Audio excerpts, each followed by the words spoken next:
Storm in the Rocky Mountains was painted in 1866 by a German-American immigrant named Albert Bierstadt.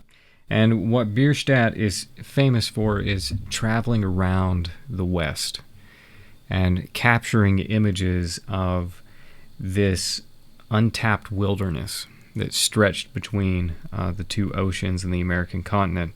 And he tended to paint them with a grandiosity that is far beyond the scale of what you would get from a photograph. And sometimes this makes him subject to some criticism because he tended to exaggerate the scale and size of mountains, and he exaggerates the intensity of the light, and he gives dramatic weather.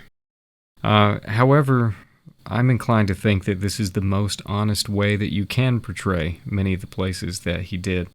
Because within these paintings there is a level of interpretation, and Bierstadt is so masterful at letting you see not only what the place looks like, but what it feels like to stand there, to stand in the total humility and awe of one of these locations.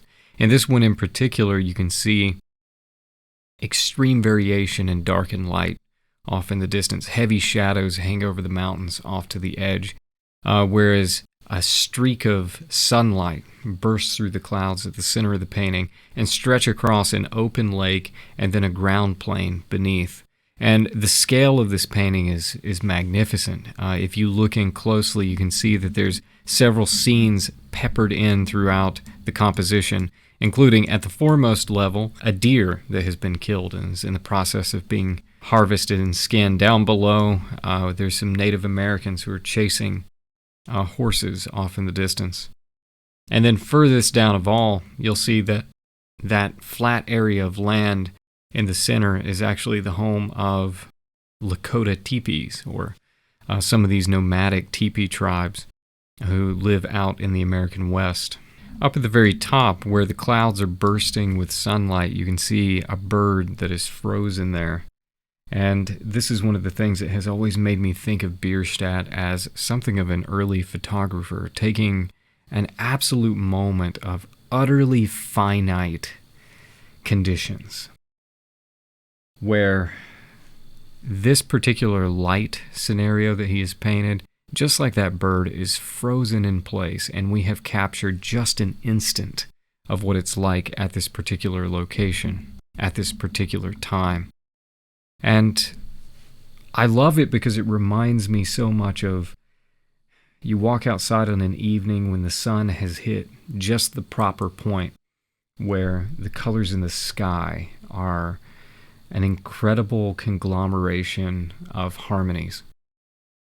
And even though it only lasts for a few minutes, you stand there and you're in awe with it, sort of wanting to stretch the time out, but knowing inevitably that it passes. What Bierstadt has done is frozen one of these moments.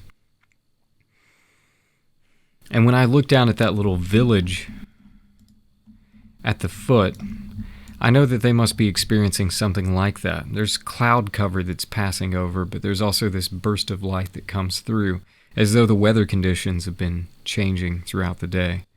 And the sun has been unsteady in its presence.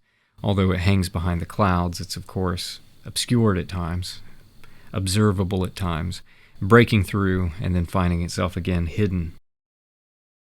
There is within this such a pattern to the life that we live.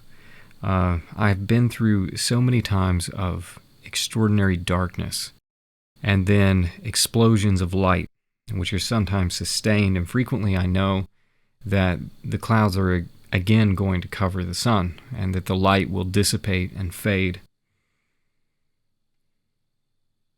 And when you stand in one of those moments where it feels as though everything is sublime, it's hard sometimes to not let a little bit of dread enter into the picture, because you know that this moment is temporary, and it's not something that you can sustain forever. This reality is the one that we live in, here on earth.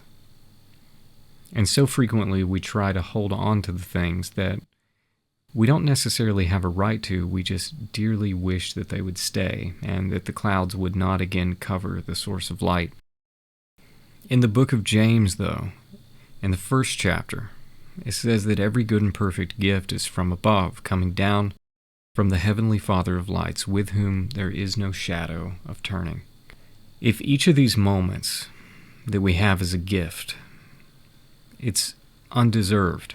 It's not something that's earned. It's something that's given by grace, and it's given by mercy.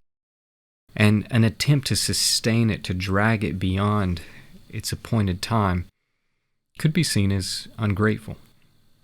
Because at the end of everything, the sensation that we have that the Son is present and that the Son is gone, that the blessings are here and the blessings are gone, and that the Lord gives and the Lord takes away, they're kind of true in our present circumstance. But ultimately, just like it says in James, coming down from the heavenly Father of lights, with whom there is no shadow of turning. The reality behind the clouds is fixed. The reality behind the clouds is that the presence is always there. The perception of things that we have in front of us is, in some ways, illusion, in some ways, deceptive, because it makes us feel as though we're alone, when in reality, we never were. It makes us feel as though the gifts have been taken away, when in reality, the gift giver is ever present. And as a consequence, I would like to see myself be in a state of gratitude for the gifts, letting them come, letting them go, knowing that even when they seem to have disappeared, that the source of the gifts remains constant and unfailing and unchanging in spite of the shadows.